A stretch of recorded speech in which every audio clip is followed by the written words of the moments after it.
This is VSiN, the sports betting network. Follow the money. That's what I always say. You always follow the money. Yeah. This is Follow the Money with Mitch Moss and Paulie Howard on VSiN.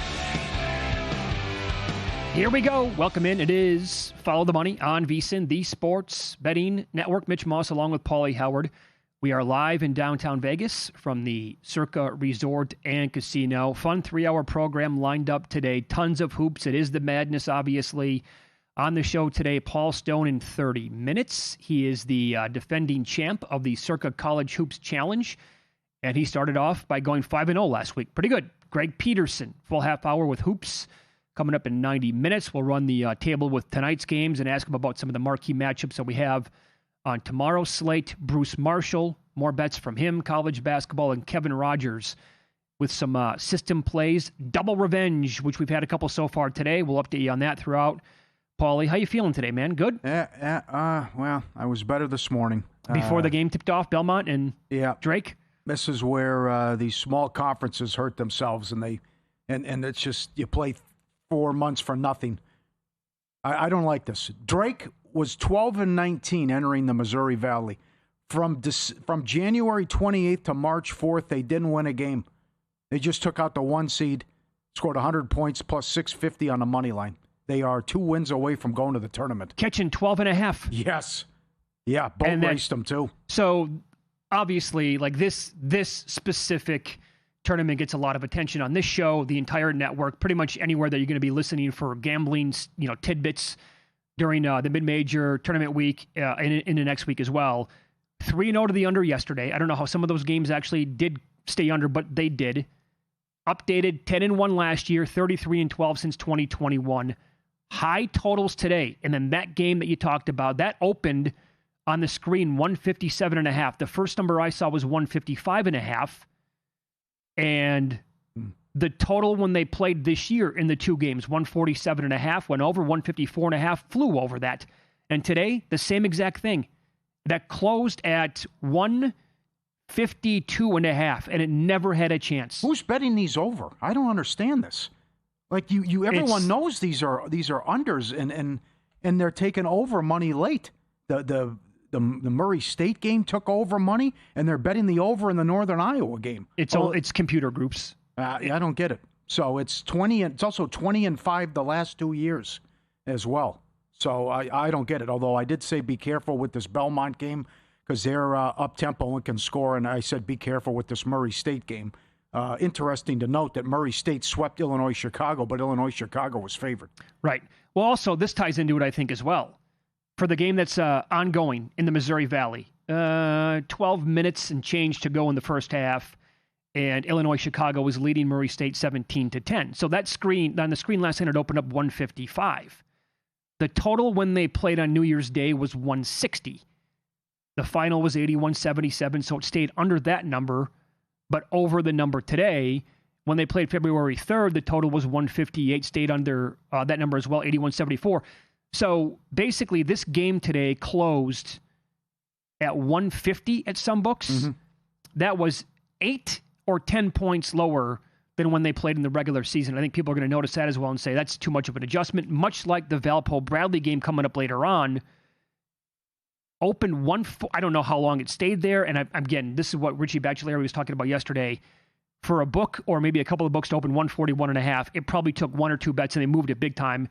Then got down to 133.5. When they played this year, the totals were 144.5 and 144. So the reason why, this is so They're baked wrong, in. Though. I disagree with them. If it's too much of an adjustment, it's historically an under venue and an under arena. That's true. Whether it's the shooting background or as we got the great feedback yesterday about the tight rims, and no one goes to the games early on, especially. So it's like the Summit League.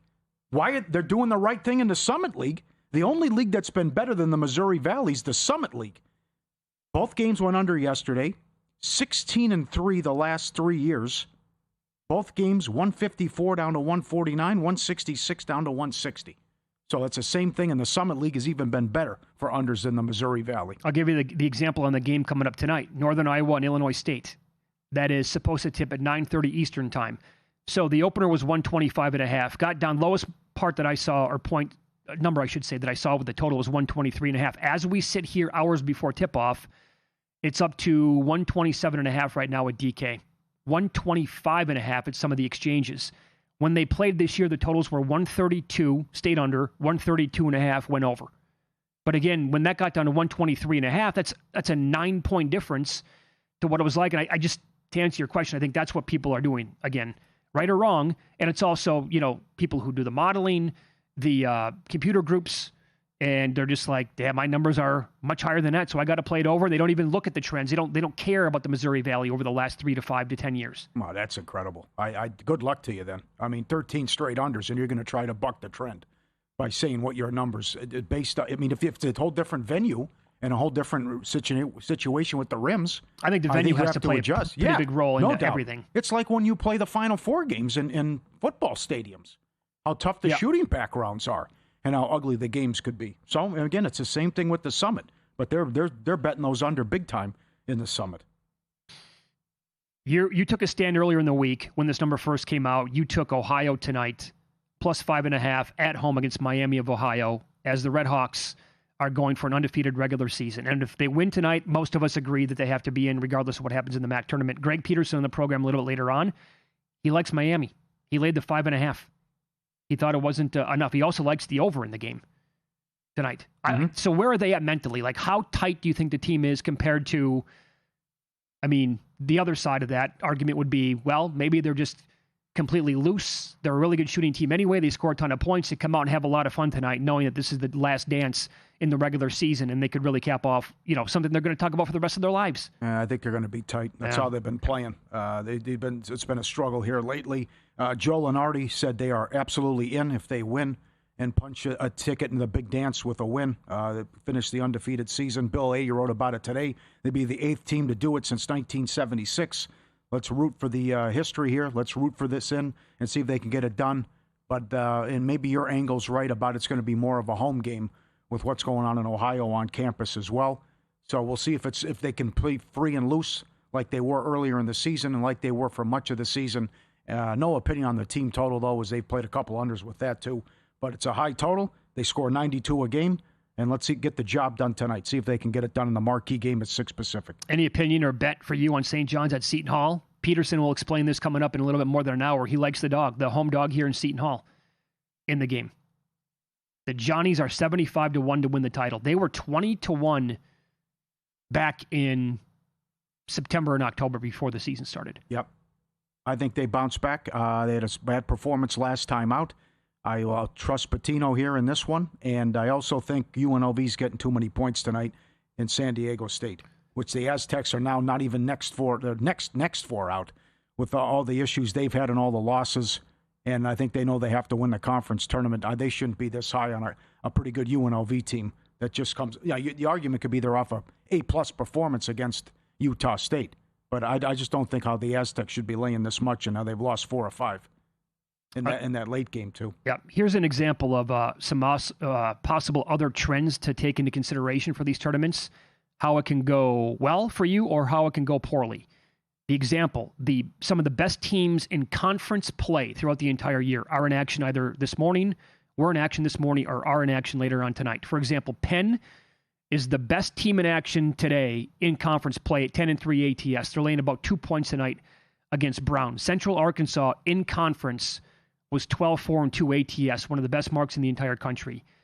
They played Bellarmine today, and they beat them by 13, and they covered that game. But I will flip it again. This can be a nice tool. It doesn't mean it's the be-all, end-all. Northeastern started today at 2 p.m. Eastern time. The game is almost over with right now. In fact, it just ended. Northeastern was 3-15 ATS in the regular season. Now, some of these teams are obviously very bad. They were catching 1.5 against NC-A&T. Northeastern just won by 16 points. And they had a pitiful regular season. The other team like that, well, Drake was one as well earlier today. They were 6-15 ATS in league play, one outright 12.5-point dog. And Florida Gulf Coast was 5-13-1 ATS in their league, catching 4.5 today against Lipscomb. They're running them out of the gym right now. Some of the worst teams in the regular season from start to finish the entire year in their conferences are manhandling their opponents so far. It doesn't go that way every single time, but the other bad team that goes tonight, 7:30 Eastern, VMI is 5-13 ATS in league play. They're a huge dog, 7.5 points against UNC Greensboro. It's a good game, too, with Dayton and VCU. Yeah. I have no opinion on the game, but I think the winner, one of these teams will win the Atlantic 10 Conference Tournament. I don't like how St. Louis is playing the last couple of weeks, and I also think if VCU wins this game and wins a couple more, they'll get an at-large bid if they would happen to lose in the conference final as well. Because all these other teams are losing. That's the other thing. Miami, say what you want. They keep winning games. Right. All these teams around them on the bubble are losing. So another reason why Lenardi's right. If they win tonight, they're in. But I think VCU making a late push, too. That's a good game against Dayton. See what Hoops thinks coming up. So even though Jerry Palm has been adamant, based on historical numbers, that if Miami doesn't win the MAC, they're out. He said that with Money Moves this week right here on VSiN. And he was pretty strong on it, by the way. But Lenardi absolutely says they're in, and I think more and more people are coming around to Miami's side. Well, Palm's going on numbers. Palm's not going on history, that it's never happened before that a team's been undefeated, though, in this situation. That's what he's not factoring in. He's just looking at a bad non-conference or SOS. But at the end of the day, the thing that's going to carry the day is the 0 by the loss call. Has to. So that's what he's not factoring in.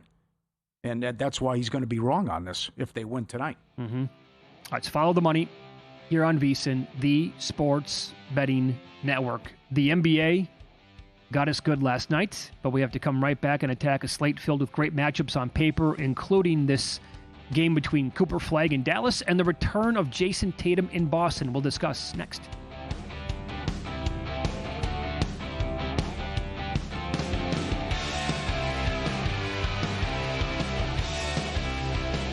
There is no other college basketball betting analyst quite like him.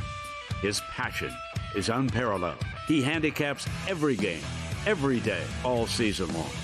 Sleep is not an option for him. He stays fresh by running 12 miles a day, every day, while doing his podcast and answering your tweets. He is Greg Hoops Peterson.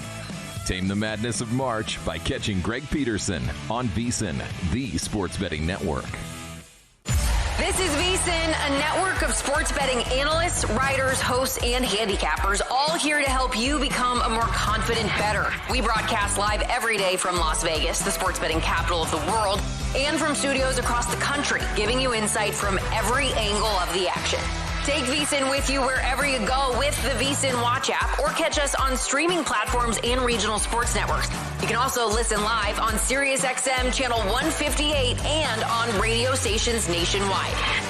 Check out VSiN.com as well for betting tools, exclusive betting splits, AI-powered player prop projections from Opta, pro picks for every game, plus in-depth betting guides and articles built to give you an edge. From sharp betting analysis and daily best bets to insider interviews and expert breakdowns, VSiN is your trusted source for everything happening in the world of sports betting. See everything we have to offer at VSiN.com and become part of the Sports Betting Network. Don't miss out on Monday's edition of Money Moves. It's going to be fantastic. We are past the college basketball regular season, and conference tournament time is upon us. We'll take a look at all the major conference tournaments, give you our best bets to win every single one. Up on deck in our play ball series, the San Diego Padres, and on the hardwood in the pros, it is a massive night in the association. Denver at Oklahoma City, Philly at Cleveland. Who's going to get the best of who? We'll tell you. Money Moves, 11-1 Pacific, 2-4 Eastern, only on VSiN, the Sports Betting Network.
This is Follow the Money on VSiN.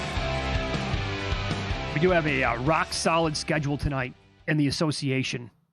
Have to say this so up front to begin this segment, Paulie. The Moneyline Parlay got us pretty good last night. Now, I threw in the Rockets because the Warriors have been an absolute stink bomb. How did the Rockets lose that game? How does Kevin Durant, who made 30 straight free throws, miss 2 late in the game? That would have tied it. Are you kidding me? That was a horrible loss, and that was bad defense. Why are you helping? If Al Horford wants to take a contested shot down near the basket for a 2, let him. Yes. Why do you help and then give wide open threes, which to these guys is a layup, how good these guys are in the NBA shooting? It was horrendous defense and over-helping, and that's what got them beat, and a sick beat if you had the under as well. No kidding. That was a horrible loss by Houston, and just, it happens. The Suns embarrassed themselves. To lose, the Bulls were in total control for much of that game. The Suns didn't make a run till 2 minutes left. So a team that had lost 13 of 14 and a double-digit home favorite, and you lose. So horrible job by Phoenix. Jalen Green was absolutely awful last night, 5 of 20. That's another thing that'll get you, too. He was 5 of 22. And by the way, the division can be there still. Yep. Lakers were losing the entire time. You can't get ahead of the Bulls. And why are the Bulls winning that game? Yep. The whole thing is confusing, and it really made me rethink things here in the NBA overall. But tonight we have a good schedule. Great schedule. Buzz City Killers, the team. I think we're getting carried away. Now favored to win the division. What a story this would be. They're 3 back in the loss column of the Magic. Only 20 games left. But as I said yesterday, when you can thump Boston and OKC on the road, maybe they close 17-3 or something like that. Best team in the league going back since January, and the best record since January 22nd. The 19-2 record with the starting 5. That's so good. Up to 8 in some spots against the Miami Heat. Hope there isn't a letdown. And it's been an organization that hasn't had any success. This would be a great story if they can keep this going. They also get helped out that Embiid's out another week. As we've talked about, they could catch Philadelphia maybe and get up there and maybe get the 7 or the 6 seed. Minus 270 to make the playoffs. But I think the bet to be made is over 43.5 adjusted wins at Caesars based on how well they're playing and how great they've been defensively and the just phenomenal numbers when the starting 5 is out there. There's also this. Since the beginning of the year, 22-8 ATS, a plus 11.4 point differential. And we have gone down every possible number with this team throughout the entire week. They're the best team in the NBA by far since January 1st. They're the best road team, not close. Now they're back home tonight. If they're ever going to have a letdown, would it be in this game? Back home now after you absolutely thumped Boston from the get-go in that game and how things have changed. These two teams have played twice. And I hate this because most of the teams in this division played at the beginning of the year, and it's not backloaded. I wish now that it's coming down to all 4 of these teams being really close at the top, that they'd have more games against each other. But alas, the NBA schedule makers did not do that. No, check that. October 28th, right out of the gates at Miami. Heat was they were laying 6.5. Total was 241.5. They beat Charlotte 144-117. A little bit more than a week later, again in Miami, the Heat were 7.5 that game. They won 126-108. They've played twice. The Heat have pounded them twice. And now the team that they absolutely destroyed, they're now laying the number that Miami was favored by in the first 2 games. But power ratings change, and the Heat are without a couple of key guys in this game tonight. Yeah. Wiggins doubtful, too. Big. That's one of them. Yep. And I don't know what to expect from Tatum tonight as Flagg goes home. Going to play him on a back-to-back. A game Dallas team last night should have won, up 4 with 30 seconds. Let it slip away. Tatum 12.5 with his points prop. DraftKings got a full menu up not only tonight, but also what's he going to do the rest of the season. And I think this is one you sit back and wait and just watch about how this is going to look and how to just change the dynamic of the team that you played so well and now your star players back after being out the whole year. It's also a big number. Now, I know it's a back-to-back for Dallas. Like how many minutes, for example, will Flagg play? Last night in his return, 18 points, 6 assists, 5 rebounds, 4 blocks. He did 22 shots. Did a little bit of everything. Tonight's prop, 17.5 points, 4.5 rebounds. You can find 2.5 or 3.5 assists. What do you think about playing him over? He went over this number last night, and a ton of times when before the injury, 3.5 assists is plus money on the over. I want to look at Brandon Williams, who's playing. 18, 14, 16, 16, 19, 15, 17, 18, 13, 15, 17, 20, 19. Guy's been a machine, what he's doing. He's only 12.5 with his points prop. So all the talk of Marshall and Flagg and these other guys, this guy's been scoring and going over his points prop on a regular basis. And it does hurt that Klay Thompson's playing after he was so good last night. But I think Williams should get 13 points tonight. And that's also help you out, too, that you don't know about the minutes for Flagg as well and how long he's going to go. Back-to-back for the Lakers tonight. They are currently 9.5-point favorites against Indiana. And for the Pacers, probable tonight, Nesmith, Nembhard, and Siakam. LeBron did not finish the game last night. Elbow discomfort. He's out. The quote is that official now? He's out. Ayton's out. Okay. Yep. Good riddance, Ayton. Outscored by 13 points. He played 4 minutes. LeBron said after the game last night, pretty sore right now, day-to-day. Here's the deal, and the guy that I attacked, hoping that LeBron was not going to play. When LeBron is not playing and Austin Reeves does, Reeves is 10-3 over 5.5 assists, 7+ in 10 of those, in all 10 of those overs. So right back at it in the NBA tonight after getting my heart ripped out a night ago. But I laddered him all the way up to 10 tonight, and that was 12-1 when I played that earlier today. All right, they should get whatever they want offensively against Indiana. And there's a couple interesting spots tonight. It's a bad spot for the Nuggets after that big win late at home against the Lakers. And the Knicks are sitting there fresh and ready to go. They're favored. Yeah, I think they should be more. And what a performance. And it moved the MVP number a little bit. First player in NBA history. Wemby had 38. What do you have? 38, 16, 5 blocks, and a bunch of threes as they blew out Detroit. And now they're taking on the Clippers, so we'll see how the Spurs do on a back-to-back. They're down to 6.5. What number did you see on him for the MVP? It's down to 16-1 in some spots, 17-1. Yeah, that's pretty. I saw, I think, 18 earlier today. They can rip off. They also could rip off like a 17-3 run with how they could close, and that would catch OKC, I think, and they have the tiebreaker. So maybe this determines the MVP about who gets the overall best record too. But also the 38-16 is going to help them out as well. I heard Nick Whalen talking about the Blazers and Rockets earlier today. Yeah, this is bad for Houston. Well, he did point out that he likes Kevin Durant's points and rebounds prop over. And after last night, you would expect him to bounce back in a fierce way. And he has destroyed Portland, I think 30+ in every one of those games so far this year. So he has been fantastic. I will point out, Reed Shepherd was awesome again last night. He was the best player on Houston. He is now the second shot on the board to win Sixth Man of the Year, plus 320 or shorter than that. His prop tonight is 15.5 or 16.5 in the game. I don't know. He might start tonight in the game because of other guys who could be sitting for Houston. I think he can do this. And I got 60-1 on him before the year started at Sixth Man of the Year. I think he can edge out. It's going to come down to Naz Reid, Keldon Johnson, and maybe Jaquez in Miami. But I think Reid is going to have a great case coming up in about a month or so to win this bad boy. Saddiq Bey and the Pelicans are playing at the Suns.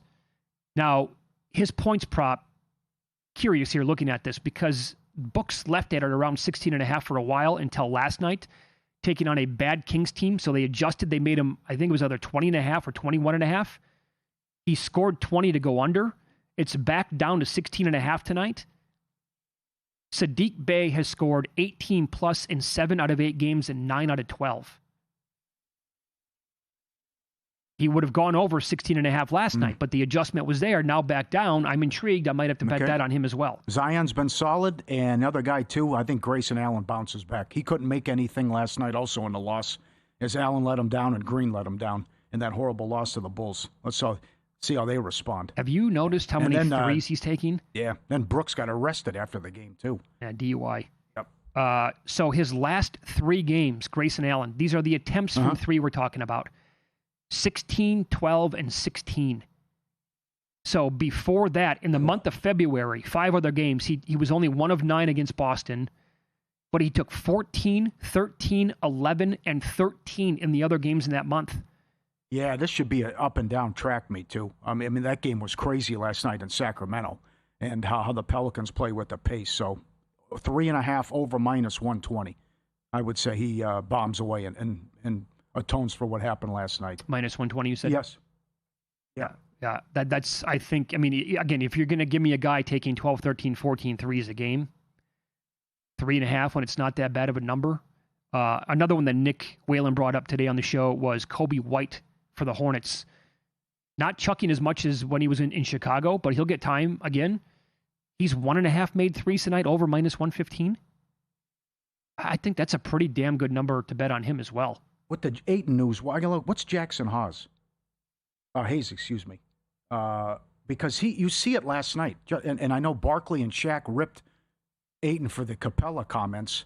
They're going to feed you. Just attack the rim, and it's going to be Dunk City.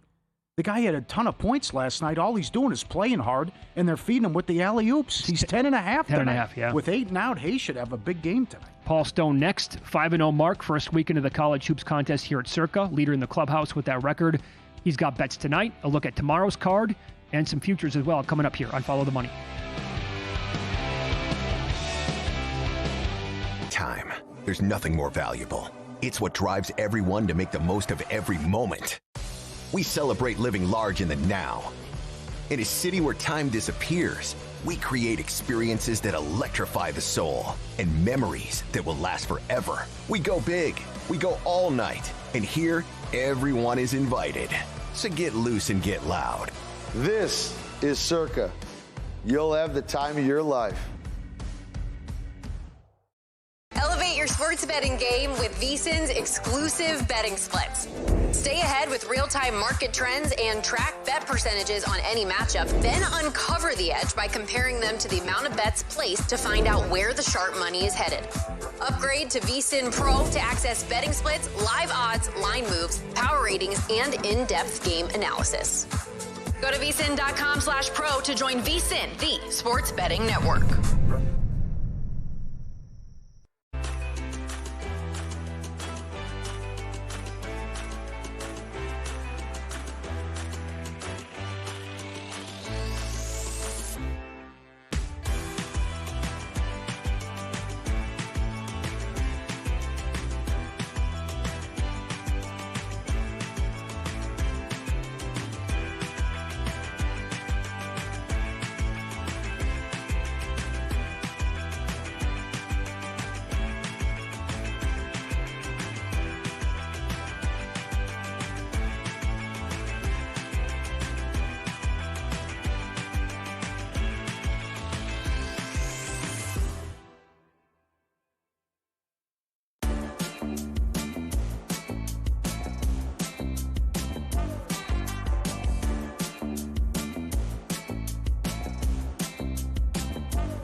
This is VSiN, the sports betting network.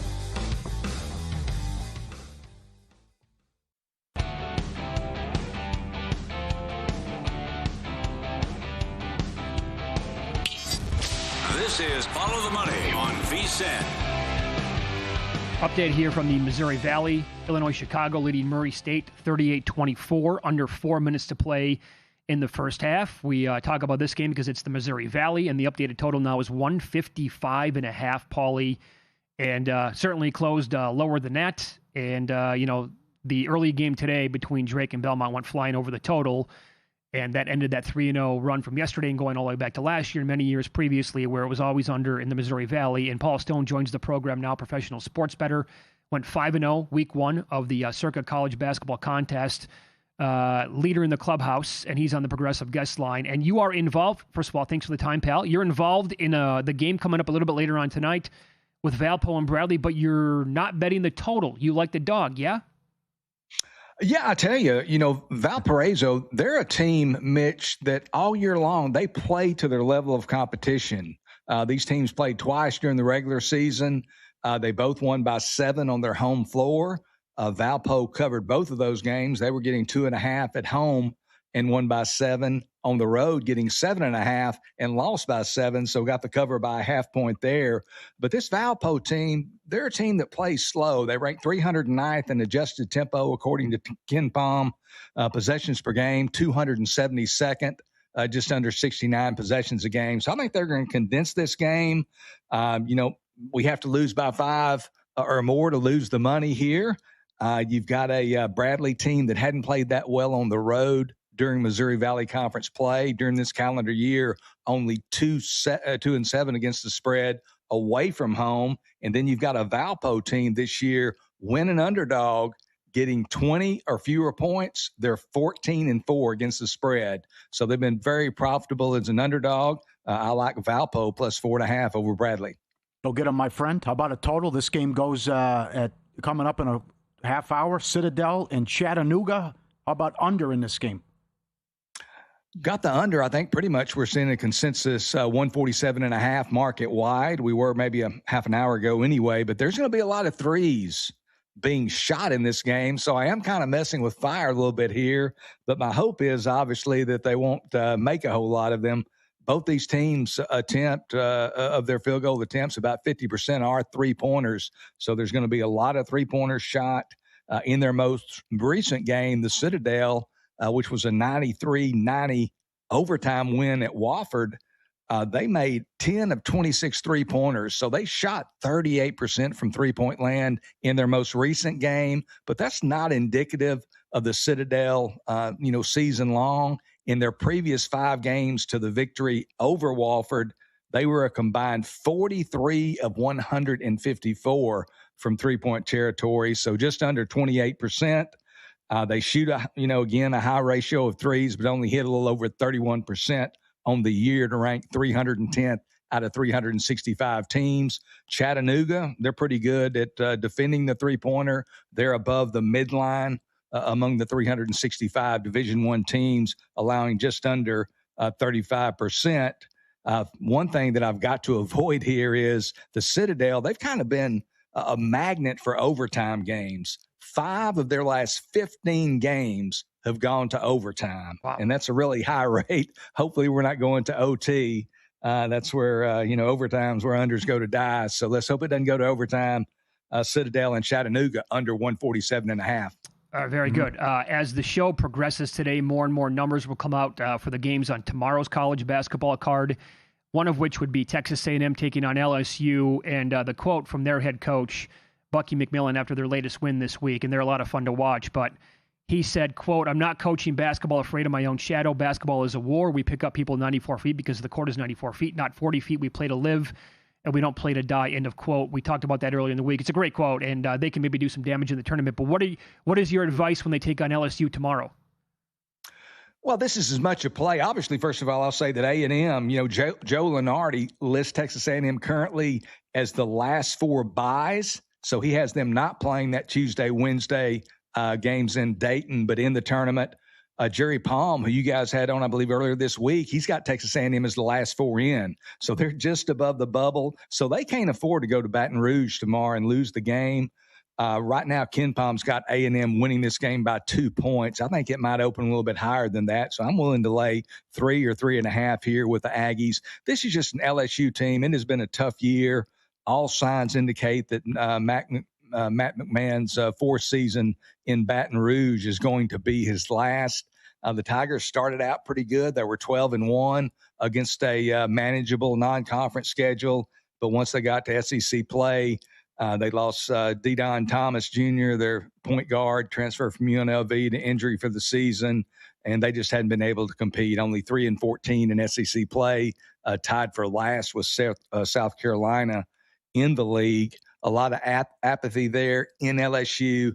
Their most recent home game against Oklahoma, the announced crowd, a little over 7,000, had some people that were at the game tell me there was several hundred there, probably less than 1,000. I don't know if that's exactly true, but I think they probably have been inflating maybe the numbers a little bit. But if you took Alabama as well, add one more point on this game. If you took Alabama when they traveled LSU a week or so back, if you took them early and laid the 5.5 to 6.5, LSU has now failed to cover their last 5 home games, so they hadn't been very good at home. I think A&M goes in there. This is an Aggie team that's already won outright at Auburn, Texas, Georgia, and Oklahoma. They need the victory badly. I think they go in there and beat LSU by 4 or more. There are 2 heavyweights in the Southland Conference, Stephen F. Austin and McNeese State. Take us through maybe the little controversy here and how you want to handicap this with a tidbit of what you want to do with McNeese State. Well, first of all, Stephen F. Austin, they won the Southland Conference regular season title by 1 game, and they were rewarded for that long season. They play a lot of conference games, too. They played well over 20. And for winning the conference, they get to go to McNeese's home court in Lake Charles, Louisiana. McNeese, a couple of years back, by the conference commissioner and the higher-ups, was awarded the conference tournament through 2029. I think they do probably have the nicest facility in the league, and they are equipped to host the tournament. But it is, you should get something for winning the regular season tournament title, and SFA now has to go to McNeese and win the tournament there to be able to get a bid in the NCAA tournament. The way the tournament bracket is set up, SFA and McNeese both, by finishing 1 and 2, get buys all the way to the semifinals. So the way that I'm looking at this right now is, and it's just a way you're going to make a little bit of money. You're not going to make a whole lot. There's just a little exposure, though, in my opinion. I think Mitch was saying off air that maybe he or somebody got McNeese at plus 115 or plus 120 earlier in the week. But McNeese now, even money is the best I'm seeing. Plus 100, even money at DraftKings, Westgate, and maybe some others. I would recommend taking McNeese at even money to win the Southland Conference. In their semifinal game, the only game they have to play to reach the finals, they're going to be favored by more than 10.5 points against whoever it is. It could be one of 3 teams, Northwestern State, Nicholls State, or Texas Rio Grande Valley. They're going to be favored probably by 11.5 or more against all 3 of those teams, so they're probably going to win. Now they get to the finals. The least amount of points they're going to be favored by is going to be probably 4.5 to 5.5 points if it's Stephen F. Austin, and probably by double digits if it's another team besides Stephen F. Austin. So at that point, you can either come back and take the underdog. If it's Stephen F. Austin, it would be in the range of probably, plus 170 to a little over plus $2. Take the underdog on the money line and take a small profit or come out even. Should McNeese win, you could just hold your ticket on McNeese at even money and have great value, because if you took them on the money line at minus 4.5 to minus 5.5, you'd be laying minus 195, maybe to minus 240. And then thirdly, you could go for a middle. You could keep your McNeese even money, to win the Southland ticket in your pocket and take their opponent plus the points. That way and have a middle opportunity. So hopefully that wasn't too convoluted. No, but good. You can make you can either come out even or make a small profit. Obviously, the catch is McNeese has got to win their semifinal game, but they're going to be heavily favored in that game. It's going to be on their home court. I think they're a little bit undervalued. I don't think that home court's being given maybe quite as much consideration as it should by the house. Very good breakdown Follow Paul on X at Paul Stone Sports. 5-0 last weekend, the opening weekend of the Circa College Basketball Challenge. He is the defending champ. Paul, thanks for the time. That was awesome. Good luck tonight and again this weekend in the contest. Good deal. Appreciate you guys having me. Hope everybody has a great weekend of college basketball. Back at you. And he was on the Progressive guest line. Right now, 17 seconds to go, Missouri Valley before halftime. Illinois, Chicago pounding Murray State 48-31. Remember Max Hoffmeyer said Charleston Southern to win the Big South at 35-1? Yeah. They were up 7 with 40 seconds. They are losing. You're kidding. With 15 seconds left. Oh, man, what that could have been in play on Winthrop. Oh, my God, what a collapse this would be. Win, lose next. 2 more games starting top of the hour and a crazy scheduling spot tonight in the NHL.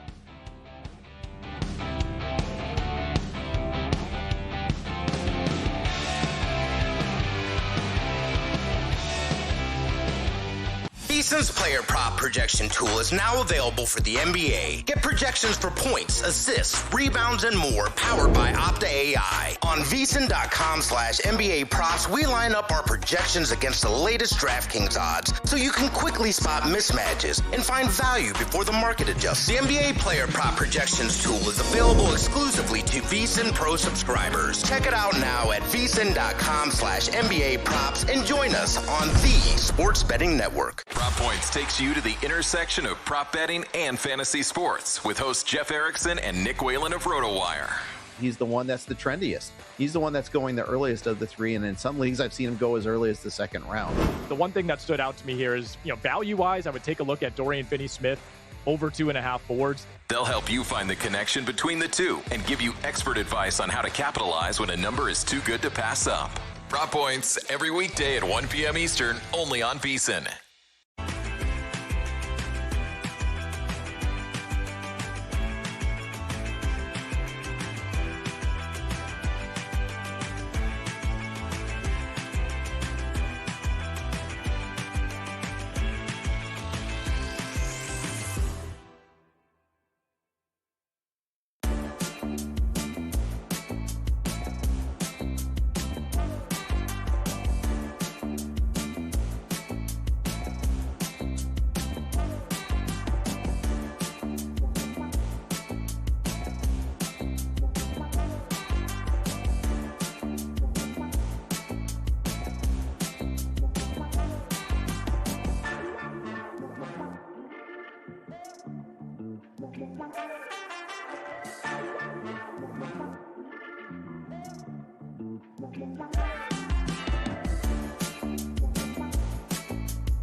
Some, Lose Some is sponsored by the Sharp Plays. Were you a winner last night? Wow, winning. Or was it a rough one? Well, they can't all be winners, can they? Loser! You're a loser! Paulie Howard recaps the night in sports betting in Win Some, Lose Some. Big South quarters. The 2-seed Winthrop against the 7-seed, I believe, Charleston Southern. Southern led by 7 with 40 seconds left. Winthrop hits a 3. They get a steal, a layup, and 1. Steal, layup, stop, ball game. They somehow win. I can't imagine what that was in play. Probably off the board. Oh, my God. The GK had that up. It was, I think I saw 1,000 when they were down 3. So the condolences if he had futures on Charleston Southern in that one. As Mitch mentioned, 50-32 Illinois-Chicago at the half. We could have back-to-back 100-point games in the Valley. Coming into today, 13 straight unders in the Missouri Valley tournament the last 2 years. 33-12 since 2021. 20-5 the last 2 years. The late game, Northern Iowa, Evansville under, 133 down to 128, fell 127. We started today with a huge upset. Belmont, the 1 seed, out from January 28th to March 4th. Drake didn't win a game. They entered the conference tournament 12-19. They are on to the semis. They were plus 650 on the money line today. Louisiana Tech yesterday was 4-1. Georgia Southern plus 280. Delaware plus 290. North Dakota State 8.5 up to 12.5. Won by 11. Hawaii, Cal Riverside over 144 up to 150. And don't forget about the Summit League unders. 16-3 the last 3 years. 2-0 yesterday. 2 more games tonight. NBA Bulls 4-1 on the money line. That's just an embarrassing, ridiculous loss for the Suns at home. You're right. What are the Bulls doing winning that game? Well, and as you said, Paul, they controlled it. Yeah, they did. Wire job. And a bad loss by Houston. Horrible defense. Over-helping, giving up wide-open threes. Great game, though. Warriors winning overtime, 4-1. Pelicans, Kings over, 231 up to 236. That was good. Subscribe, be part of the team, VSiN.com. Our radio and podcast friends always want to see these tweets and videos. At Paulie Does Vegas on Instagram. Send them in. We'll put you on. This is phenomenal. Let's go to California. How about the Sushi Tower? They serve this. Look at that. That's impressive. I would need Kobayashi and Chestnut. Look at this. How many people does that feed? I'm trying to look. Look how many rolls are on there. 14. Cursory look tells me about 25 rolls probably. That's impressive. That's awesome. I'm like, now how many rolls can you eat on your own? 2 maybe? 3 tops? Oh, you can eat more than that. No, I can't. 3 tops. Corey says he can have 7 rolls. I can have 4 easy. You, yeah? If I have nothing else, if it's just sushi that you're sitting down, I can whack down 4, no problem. God, that's awesome. Corey, send that to me. I got to put that up. That's creative. Do you get exotic with sushi? No. I'm plain Jane. I'm pretty boring. I get crazy. Do you? I don't like spicy. That's the other thing. Yeah. Well, your taste buds. Yeah, I'm also a wuss when it comes to that. That's great. How about this? How about the dog going after the snowblower? Guy comes out, bring the dog out. The neighbor says, okay, coming in with this. Is it the snowblower? No, wrong. What is it? Is it like I've never seen this video before. Oh, I thought it was a snowblower. Nope. Is this like a homemade sled on skis the guy made? Oh, so it's the cargo area of like a snowmobile. Okay. Oh no, he puts it on the back. Okay, and that's when he takes the dogs. Okay, I got you. My fault, Corey. I thought I gave you. You're right. I thought I gave you 7. That's incredible. That is a good one. Creativity there. Excellent. Lose some. Lakers 0-12 ATS. Last 12 is a dog. Now how about that? Yep. Doesn't make any sense. They are going nowhere fast in the playoffs or anytime soon. Depends what the matchup is. That was a tough one though last night. They should be better than what their performance is though. Belmont, Drake under 157.5 down to 151. Flew over 100 to 79. This is a win some for Metallica. It's a lose some for the fans. Our friend Jordan Scott, Mama's Pizza, and his wife Nicole, they were online trying to get Metallica tickets. I think all 8 dates sold out in 10 minutes. He was in the queue. It showed 32,000 people in front of him. Oh, you won't even believe the screen grabs that I've seen. Oh, my God. We got... And I know Montesano Our buddy Mike Montesano is also in the fan club and trying to get tickets. He's seeing tickets go for $7,000 per ticket. We got from the audience chiming in, like on Twitter yesterday, they were 150,000 in line. Oh, my God. I have a buddy in town who has been trying to do this like every single day. Yeah? And on the first day, he was in line, and it's like, okay, you're up. And then he entered another room, and it was like he was 30,000 in line then. Oh, come on. Tanner's a listener. He reached out on Instagram. It's his favorite band, and his dad loves the band.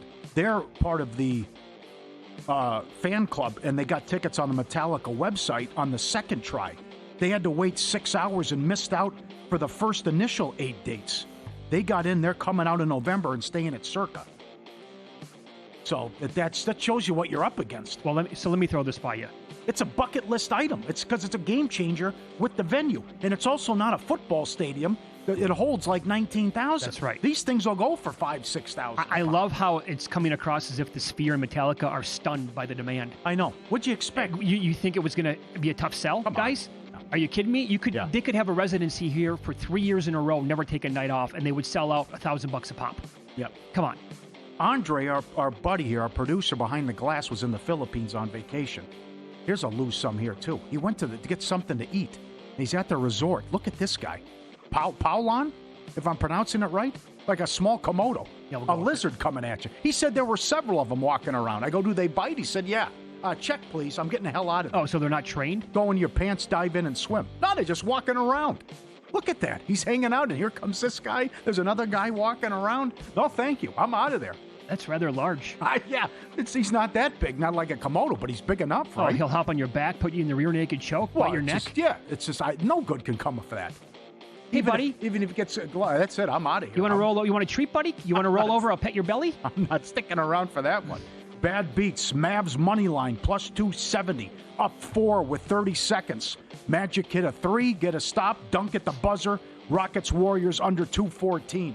Goes over because of overtime. Founded in 2011, the Sharp Plays just complete another dominant run, including a 2025 campaign that saw Bankrose double, 15 straight years of winning, all documented, records, logs, posted publicly, sharpplays.com, full performance auditing, something that separates the Sharp Plays from most of the industry. Mr. Poison back. You get those nightly tweets and updates, what he's doing every night. And when the Sharp Plays moves, books take notice. Advanced AI tools, trusted insider intelligence, identifying price value before the numbers shift. Respected, watched, and feared. That's a Sharp Plays. Give Jeff and the crew a follow. They're excellent. Start winning with them at sharpplays.com. Here is the really bad schedule spot tonight in the National Hockey League. It happens to be in this city as the Golden Knights are hosting the Minnesota Wild. Paulie, this is the first home game for VGK since February 5th. 5-game roadie right after the Olympics. They played in L.A., then flew to D.C., Pittsburgh, Buffalo, Detroit. The Wild last played on Tuesday, and they beat Tampa 5-1. They are well rested.